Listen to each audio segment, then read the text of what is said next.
Louvado seja o nome do Senhor. Evangelho de Lucas, capítulo 7.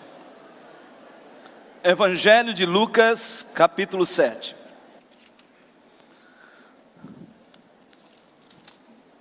Diz assim: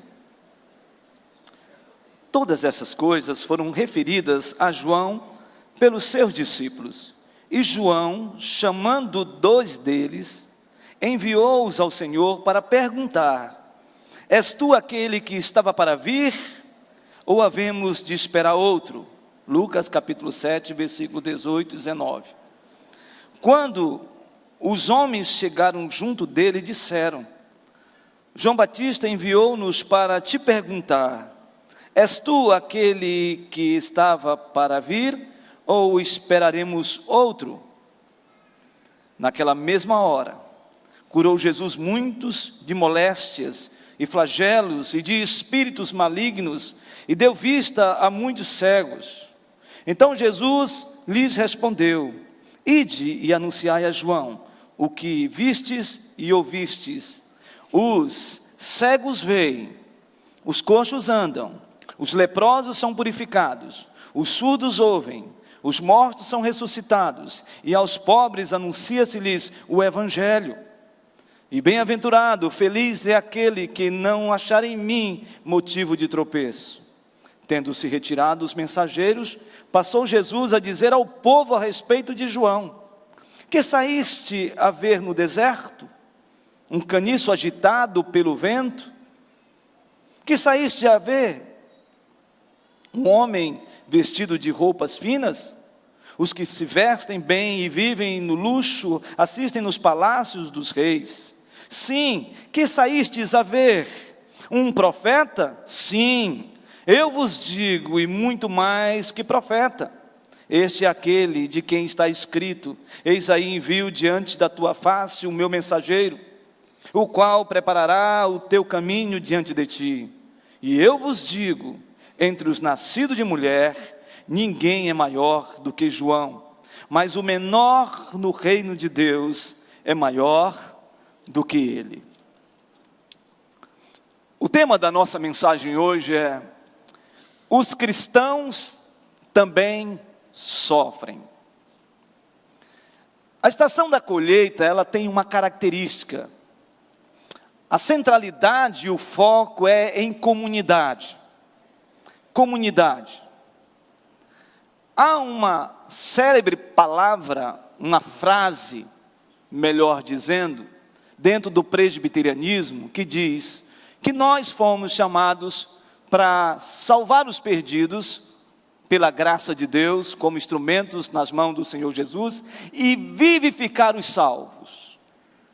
Isso significa de que nesta estação, nós não só falamos do amor de Deus para pessoas que ainda não conhecem o Senhor Jesus como seu Senhor e Salvador, mas também nós compartilhamos com irmãos que já há tempos vivem e estão no nosso meio, que são membros da igreja. Muitas vezes passa despercebido de nós a sensibilidade de, como liderança, em olhar para aqueles que já estão numa caminhada. Então, o foco também é falar para o coração daqueles que enfrentam os dilemas e as vicissitudes da vida. Aqueles que já um dia entregaram suas vidas ao Senhor Jesus Cristo. Há uma pergunta, há uma interpelação que me é intrigante nesse texto. É a expressão de João Batista quando ele chama 2 dos seus discípulos e pede para que eles possam ir à presença de Jesus. E eles precisam levar uma inquietação do coração de João Batista. Uma interpelação que está no seu coração. A interpelação é: és tu aquele que haveria de vir, para vir, ou havemos de esperar um outro?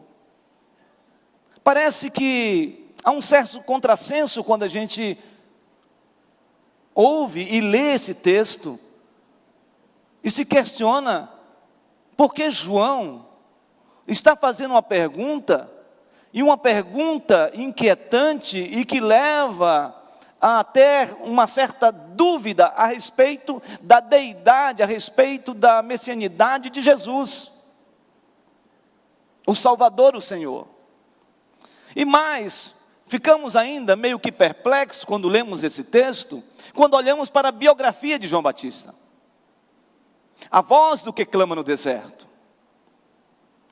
o atalaia do Senhor, aquele que foi chamado para abrir o caminho do Senhor, ou os caminhos do Senhor, até os grandes outeiros, até as grandes montanhas. Ele foi chamado para ser o atalaia de Deus. Quando a gente olha para João como sendo o último dos profetas, na concepção plena da palavra, olhando para o Antigo Testamento, ficamos inquietos quando percebemos as ações de João, e uma delas, quando Jesus está passando, ele fala para os seus discípulos, no capítulo 1, a partir do versículo 35 de João, do Evangelho, ele diz: eis o Cordeiro de Deus. E no versículo 27 e 28 do mesmo capítulo 1 do Evangelho de João, ele fala: eu vos batizo com água, mas vem aquele que não sou digno nem de desatar as sandálias dos seus pés. Esse João Batista, com toda a sua voz profética, pregou arrependimento às pessoas, e a Bíblia diz que muitas pessoas, eles se dirigiam para o deserto, para ouvir a palavra profética de João. E a pregação de João era uma pregação sobre arrependimento. A palavra arrependimento no original grego é metanoia, ou seja, João pregava uma mudança de mente, um giro de 180 graus, em oposição a uma vida que as pessoas estavam vivendo longe de Deus, e muitas vezes vivendo na religiosidade. Essas pessoas, quando ouviam e eram tocadas pela palavra de João, elas se arrependiam e reconheciam a sua condição de pecadoras. Quando a gente olha para esse profeta também confrontou religiosos. Em Mateus capítulo 3, no versículo 7 em diante, nós encontramos ali escribas, fariseus, religiosos, que não só as pessoas iam à presença de João, mas também esses religiosos e João confrontavam-os com autoridade e poder, dizendo: raça de víboras, que vos induziu a ira vindoura, produzi, pois, fruto de arrependimento. Esse mesmo João, que confrontou religiosos, que pregou arrependimento, que disse que Jesus é o Cordeiro de Deus, esse mesmo João confrontou o rei Herodes. E ao confrontar o rei Herodes, disse: você está em pecado porque você está se relacionando com a mulher do teu irmão. Então, tudo isto tem como arcabouço um profeta ousado, intrépido, corajoso.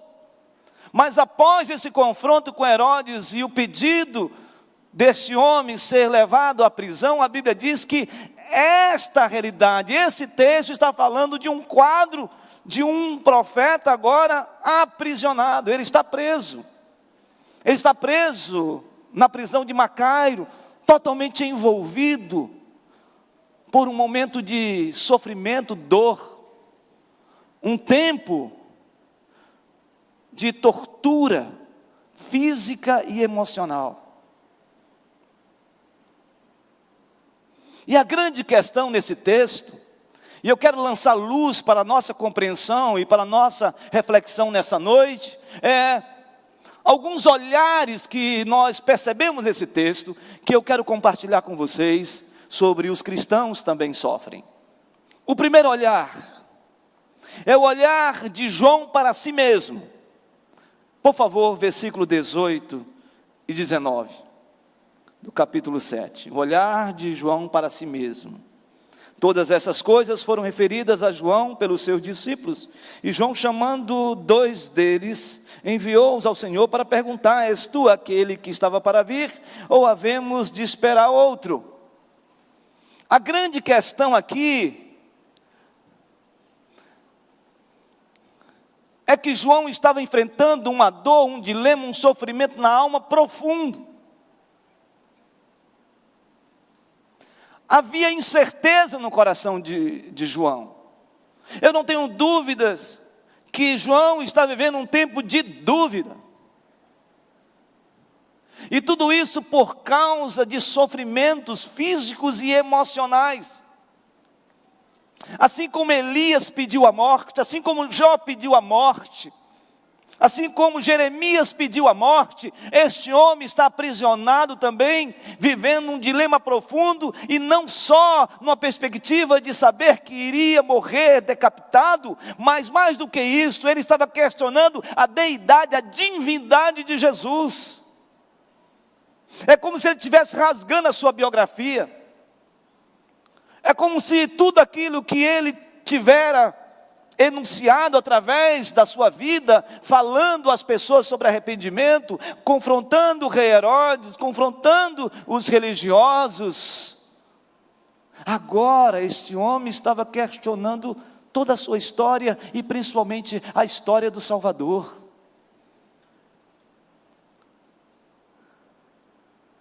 Por quê, irmãos?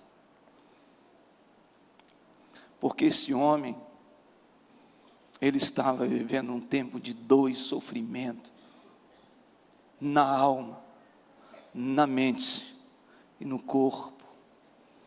Ele estava questionando a si mesmo. O olhar para si era um olhar de sofrimento, um olhar de quem estava vivendo uma crise existencial, e nesse momento, e nesta hora, certamente questionando a sua própria fé. Sabe, irmãos queridos, nós também podemos enfrentar esses dilemas.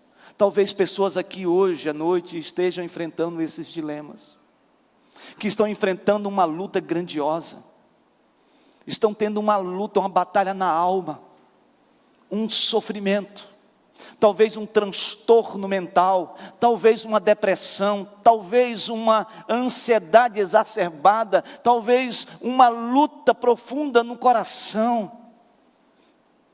E você sabe que você é de Deus, você sabe que você teve um encontro com Jesus, você sabe o que Jesus mudou a sua trajetória, mas diante do sofrimento e da dor, talvez você esteja questionando também, e tendo dúvidas a respeito de quem você é, e a quem você pertence.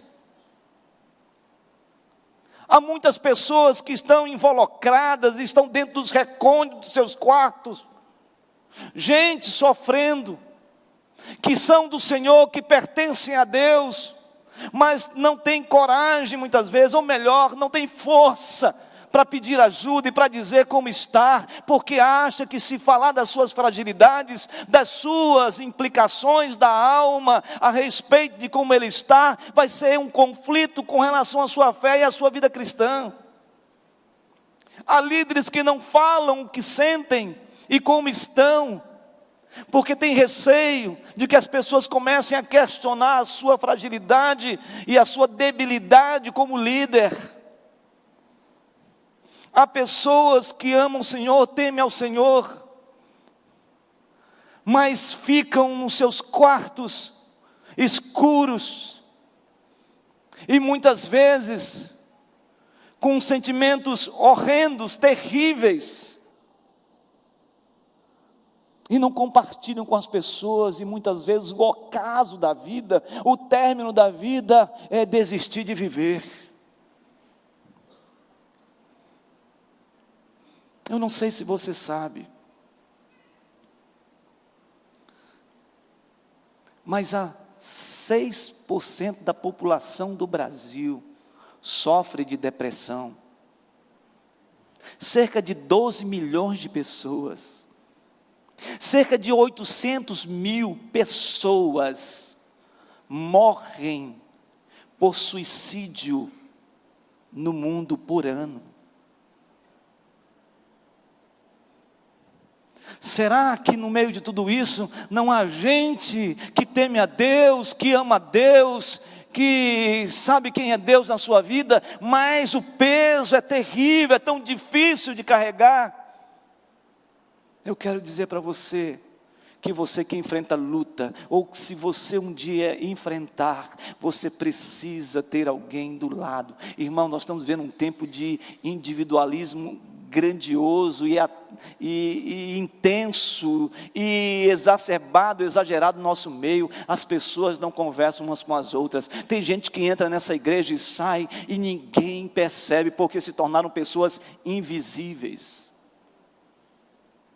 Essa igreja não pode ser uma comunidade alienada ao sofrimento e à dor das pessoas. Esta igreja precisa ser uma comunidade de Deus, terapêutica, ao olhar para as pessoas e perceber alguns sinais de gente que está sofrendo, gente que ama a Deus, mas está num sofrimento, num dilema, numa dúvida, numa crise existencial, num sentimento de chutar o pau da barraca, ou a barraca inteira. É nesta hora que nós precisamos nos aproximar e falar para essa pessoa que ela é amada de Deus. Esse era o olhar de João para si mesmo. Agora, um segundo olhar nesse texto que me chama a atenção. O olhar de Jesus para com João.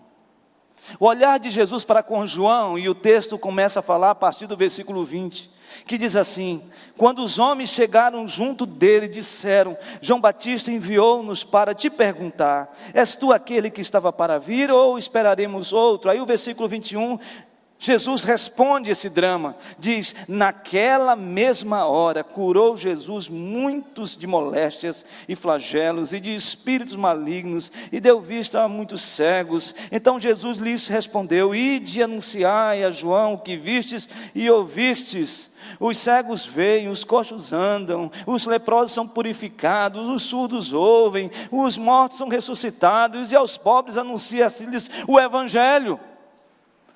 Quando estes discípulos arguíram, perguntaram Jesus a respeito se ele era o Messias,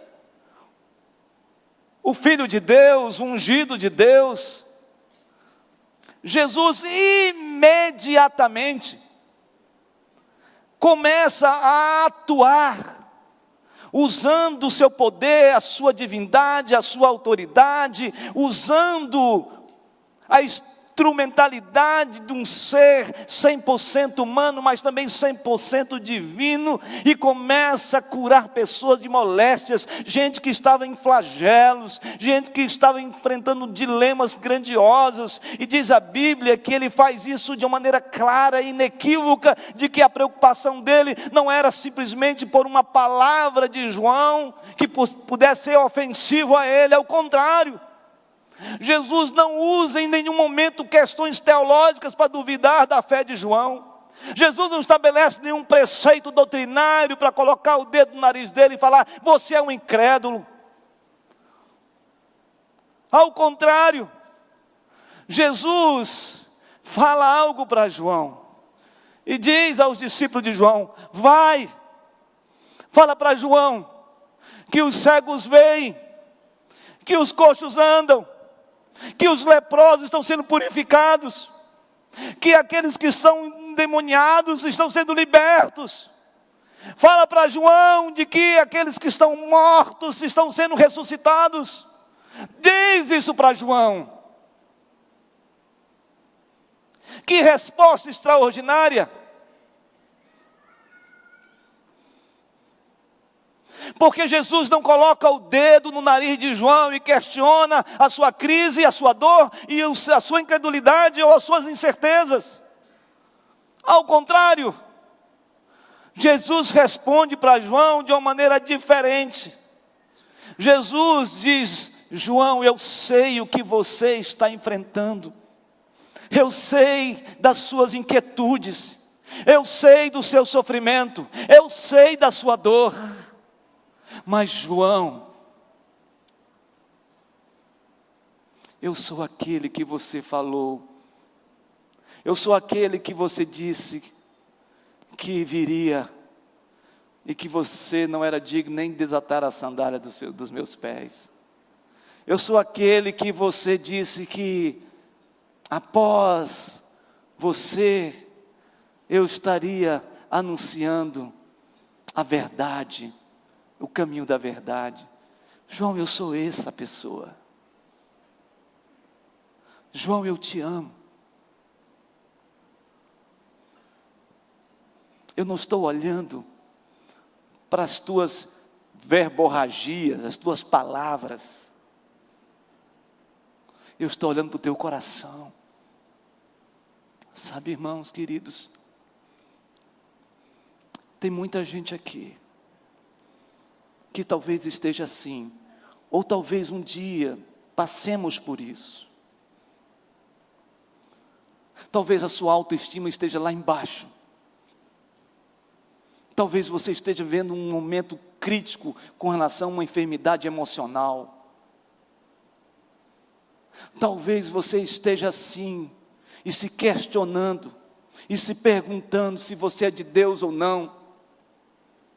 Se Deus está com você nessa caminhada ou não.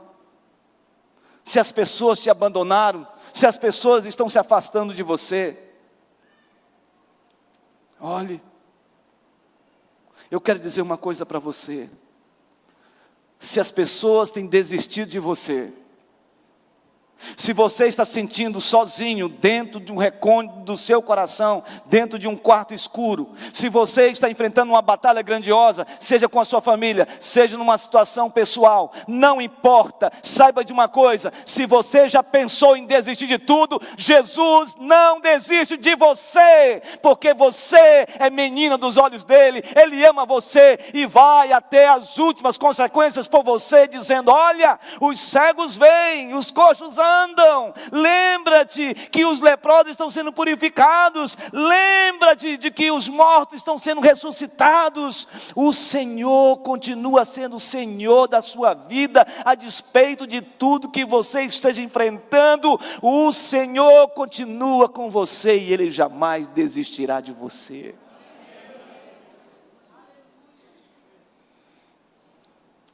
Esse é o olhar de Jesus para com João. Eu quero dizer que esse é o olhar de Jesus para com você aqui hoje. Você que chegou aqui nessa igreja, achando que tudo já está consumado, e você já declarou um estado de falência e de fracasso na sua vida.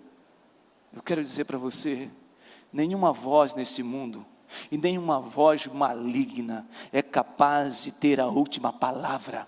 A última palavra é do Senhor Jesus Cristo. O curso da sua vida, o curso da sua história não termina por palavras malditas levantadas contra você e na sua história. O curso da sua vida é muito maior do que isso, porque Deus tem propósito na sua vida. Deus tem algo maravilhoso para você, e a palavra dele sim é a palavra final, e a palavra dele é palavra de graça, de bondade, de misericórdia sobre a minha vida e sobre a sua vida nesta noite.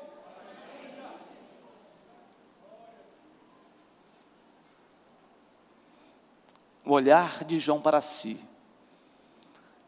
o olhar de Jesus para João. Mas há um terceiro olhar nesse texto, que é o olhar de Jesus sobre João para as pessoas. É muito interessante isso. O olhar de Jesus sobre João para as pessoas. Por favor, observe o versículo 24. Tendo-se retirado os mensageiros, passou Jesus a dizer ao povo a respeito de João: que saístes a ver no deserto? Um caniço agitado pelo vento? Que saístes a ver um homem vestido de roupas finas?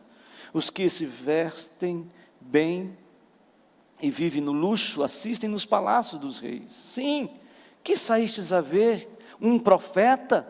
Sim, eu vos digo, e muito mais que profeta. Este é aquele de quem está escrito: eis aí que envio diante da tua face o meu mensageiro. E a palavra grega aqui é angelos, que significa enviado mesmo, o qual preparará o teu caminho diante de ti. E eu vos digo, entre os nascidos de mulher, ninguém é maior do que João, mas o menor no reino de Deus é maior do que ele. Eu fico imaginando essa cena, a cena de Jesus despedir os 2 discípulos de João, e depois que ele despede, depois que ele ministra, ele agora fala com as pessoas que estão ali em volta, assistindo aquela cena, aquele compartilhar de Jesus com os discípulos de João.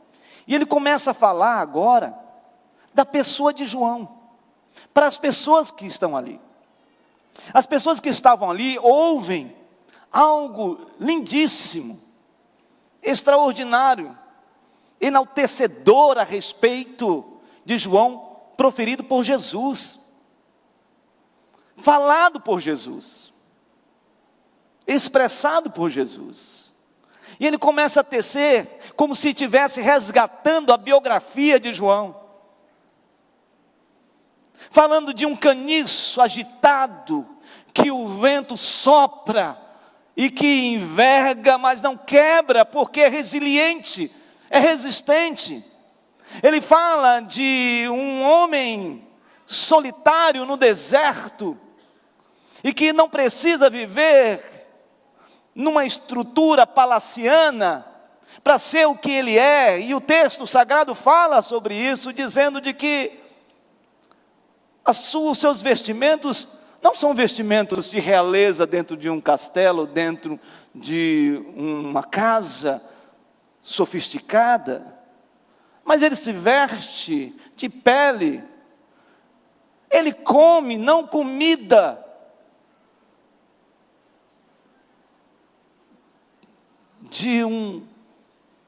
que é oferecido num banquete palaciano, mas ele come gafanhotos e mel silvestres. Ele se coloca numa posição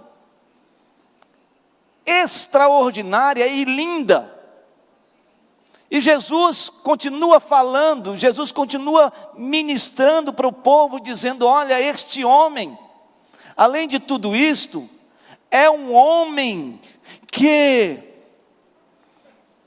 os nascidos de mulher neste mundo não é e não se compara, não é maior, pelo contrário, ele se projeta como sendo o maior. Jesus fala da personalidade de João, Jesus fala da natureza profética de João, Jesus fala quem é João para as pessoas. Você já pensou o que as pessoas falam a seu respeito? Talvez algumas pessoas aqui vivem uma luta grandiosa dentro de si, vivem num sofrimento, porque em algum momento da sua vida, alguém falou algo terrível a seu respeito. Talvez você tenha recebido uma palavra terrível, que até hoje está segredado na sua mente, e quando alguém fala essa palavra, é como se fosse um gatilho, que rapidamente se desfere, e você traz à memória tudo aquilo, e você entra em sofrimento. Talvez alguém tenha dito que você é uma pessoa incompetente, alguém já disse para você que você é uma pessoa incapaz, que você é um burro. Talvez alguém disse que você jamais vai ser alguém na vida, e alguém desferiu isso na sua infância, ou na sua adolescência, ou na sua juventude, e você carrega esse espectro na sua vida. Talvez você esteja aqui e alguém levantou uma calúnia contra você. Talvez no seu trabalho alguém já desferiu algo terrível contra você, puxou o seu tapete, e seu nome ficou jogado na lama. Eu quero dizer uma coisa para você. Não importa o que as pessoas fizeram com você. Não importa o que as pessoas disseram a seu respeito, que denegriu o seu caráter, a sua imagem, a sua personalidade, a sua vida. Não importa se as pessoas se levantaram contra a sua história e macularam a sua vida. Não importa isso, porque diante de tudo isso, o sangue de Jesus já te lavou, você pertence a Deus, e o que importa acima de tudo é o que Deus pensa a seu respeito. É isso que importa nos dias de hoje. Não importa o que as pessoas digam a seu respeito, o que importa é o que Jesus pensa a seu respeito, e eu não tenho dúvida que Ele pensa o de melhor da sua vida, porque Ele conhece você. Ele conhece você, Ele sabe quem você é, Ele conhece suas fragilidades, Ele conhece as suas limitações, Ele conhece o seu sofrimento, Ele nos conhece. Eu não sei como você chegou aqui, eu não sei qual é a dor que você tem enfrentado. Talvez seja uma dor da alma, talvez seja uma dor na família, talvez seja uma dor depressiva, angustiante, que a gente não sabe nem qual é a causa, de onde veio. Talvez você mesmo não consegue sobrepujar aquela palavra terrível que foi desferida contra você. Mas não esqueça, Jesus sempre tem uma palavra doce e amável, porque para Ele, você é menina dos seus olhos, você é menina dos seus olhos, e eu quero convidar você hoje, a se olhar, a se ver, e perceber que você é de Jesus, que você foi redimido por Jesus, que você foi justificado por Jesus, que o seu nome já foi escrito no livro da vida, e que um dia você estará diante do Cordeiro glorificado, exaltando o Rei dos Reis, o Senhor dos Senhores. Por isso, a vida, queridos, por isso você tem que sair daqui com o sentimento de viver intensamente. Saia daqui com o sentimento de que Jesus lhe conhece, que sonda o seu coração, conhece a sua história e sabe que Ele está com você todos os dias da sua vida até a consumação do século. Ele está com você. Então eu desafio você a se olhar e a reconhecer sim as suas fragilidades, mas não ficar só nisso, mesmo diante das lutas grandiosas, mas saber que Jesus lhe vê, e Jesus não somente lhe vê, mas fala pelos rincões da terra quem você é, para anjos, para principados, para todas as pessoas que estão em volta. Jesus sempre dirá para você: você que foi lavado, você que foi transformado, você que tem vivido uma vida de testemunho, por mais que as pessoas tenham falado algo contra você, Jesus é o Senhor da sua vida, e o que importa é o que Ele pensa de você, a respeito de você, para a glória de Deus.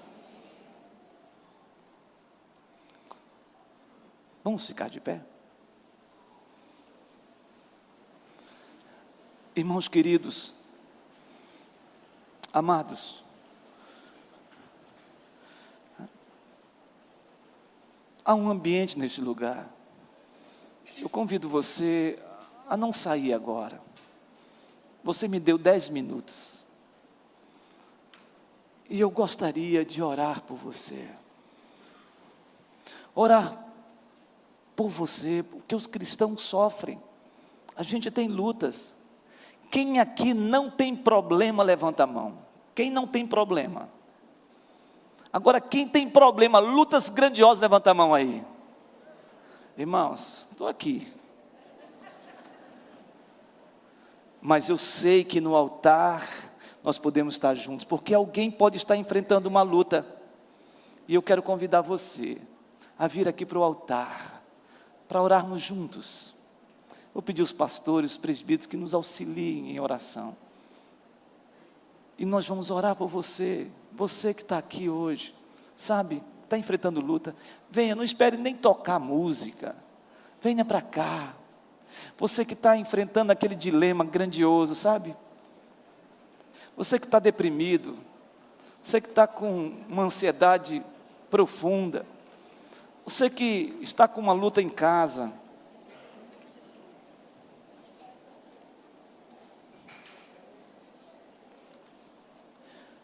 venha para frente. Irmãos, eu gosto muito desse momento. Sabe por quê? Porque não precisa tocar nada. É o toque do Espírito Santo. Venha como você está. Venha. Coloque para Deus: Deus, eu estou aqui. Senhor, eu estou aqui. Toca em mim. Toca na minha vida. Sabe? Havia uma pressão violenta das pessoas comprimindo Jesus, uma grande multidão, e Jesus disse: alguém me tocou. Os discípulos disseram: Senhor, está todo mundo te apertando.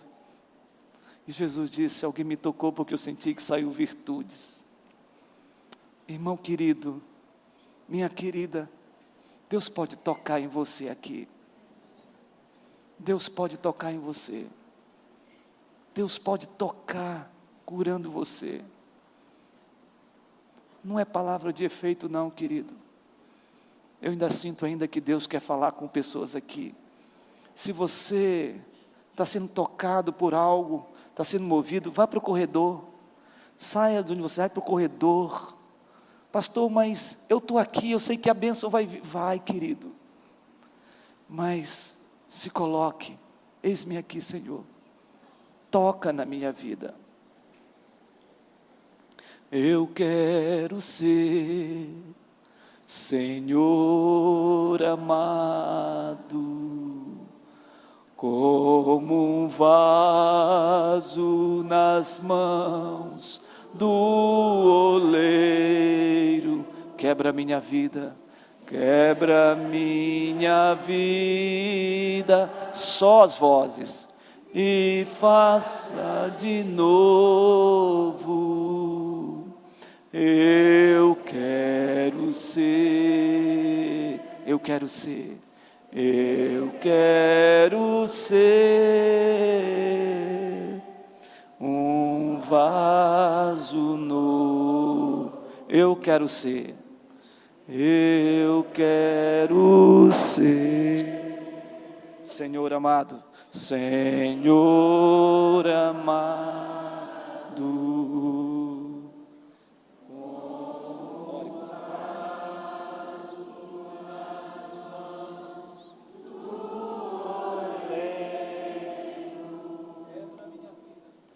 quebra minha vida e faz-a de novo.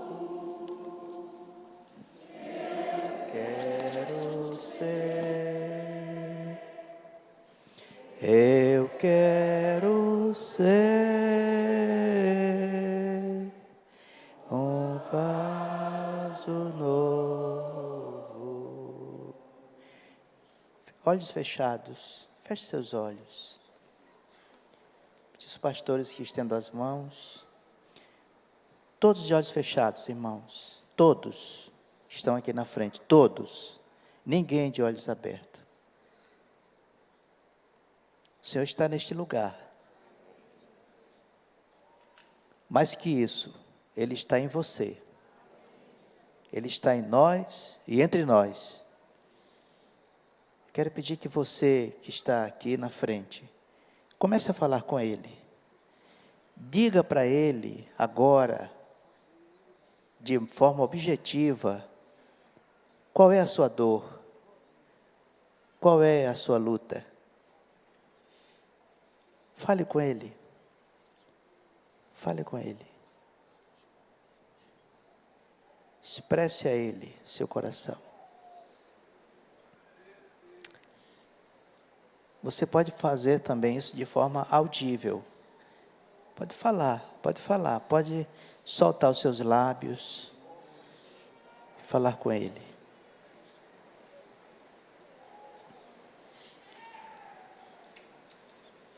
Não importa se você está bem aqui na frente ou ali atrás, a unção do Senhor está neste lugar. Vós tendes a unção que vem do Santo, diz 1 João. Senhor Deus, Pai de misericórdias, Deus de toda consolação, a sua palavra diz que é o Senhor mesmo quem nos consola em toda a nossa tribulação, para podermos consolar outros com a mesma consolação que somos contemplados pelo Senhor. E nós cremos, Senhor, ó Deus, como o Senhor nos disse, e não duvidamos no coração, Senhor, mas cremos que se fará o que diz. O Senhor ouviu, Senhor, o Senhor está ouvindo, o Senhor está andando, passeando, ó Deus, sondando, ó Deus, o interior dos meus irmãos, das minhas irmãs. O Senhor é quem passeia, quem anda no anfiteatro das emoções, da dor, do sofrimento, das agonias, ó Deus, dos porões escuros, por onde o Senhor anda, por onde o Senhor entra, o Senhor vai iluminando, o Senhor vai curando, o Senhor vai tratando, ó Deus, o Senhor vai libertando, ó Deus, quebrando as algemas, quebrando as amarras. O Senhor Deus, louvado o teu nome, Senhor. Faz, Senhor, nesta noite, faz, Senhor, para a sua glória, o milagre que este irmão e esta irmã está aqui na frente dizendo: Senhor, faz isso por mim. Senhor, a tua palavra diz que as tuas promessas são todas possíveis na vida daquele que crê. Louvado o teu nome, Senhor Jesus Cristo, louvado a sua presença no nosso meio, nesta noite, neste lugar, ó Deus. Senhor, corações aqui que estão endurecidos, ó Deus, pelas circunstâncias da vida, pelos sofrimentos, ó Deus, ouvimos nesta noite, Senhor, aquele homem, ó Deus, boca de Deus, cheio de Deus, ó Deus, agora está duvidando daquilo que ele está vivendo, ó Deus. Nesta noite, Senhor, tira dos meus irmãos, das minhas irmãs, ó Deus, todo este impedimento, ó Deus, e liberta, Senhor, e libera a tua graça curadora, libertadora, transformadora, ó Deus, em suas vidas, Senhor. Pai querido, Pai santo, em nome de Jesus, juntos neste auditório, juntos, lado a lado, uns com os outros aqui, de mãos estendidas ou não, ó Deus, de olhos fechados ou não, de pé ou não, sentados ou não, Senhor, somos iguais e carecemos da tua graça, carecemos da tua glória, Senhor. Manifesta a tua glória sobre as nossas vidas, Senhor. Ó Deus, e agora, Senhor, com todo o entendimento, nós aceitamos o seu favor sobre as nossas vidas.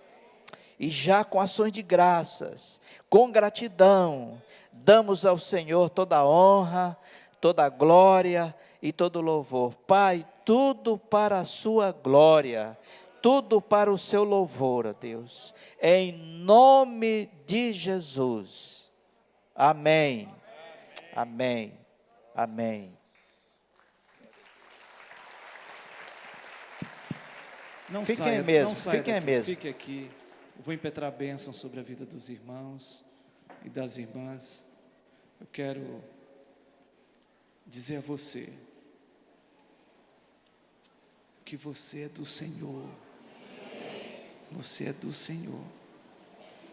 Tempestade tem início, meio e fim. Vai passar. Aleluia.